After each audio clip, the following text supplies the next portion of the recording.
If you want to hide the home button in Google Chrome, this quick tutorial will show you exactly how to do it in just a few seconds. Hiding the home button is a simple way to clean up your browser toolbar and make Chrome look a little more minimal and less cluttered. This is especially useful if you never use the home button and just want a cleaner browsing experience. Before we begin, if this video helps you out, make sure to hit the like button and subscribe for more quick software tips and tutorials.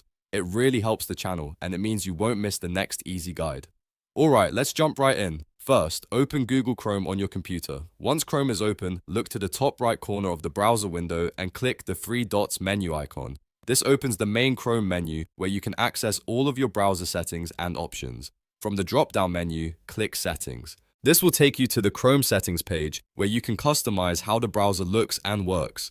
On the left-hand sidebar, find and click Appearance. This section controls visual settings like themes, toolbar options, and the home button. Now look for the option called Show Home Button. You'll see a toggle next to it. If the toggle is turned on, the home button is currently visible in your Chrome toolbar. To hide it, simply click the toggle to turn it off. The moment you do that, the home button will disappear from your toolbar immediately. There's no need to refresh or restart Chrome. The change happens right away, and that's it. You've successfully hidden the home button in Google Chrome. It's a very small change, but it can make your browser look cleaner and help you customize Chrome to match the way you like to browse. If this video was helpful, please give it a thumbs up, subscribe to the channel, and turn on notifications for more quick and easy tutorials just like this one. Thanks for watching, and I'll see you in the next video.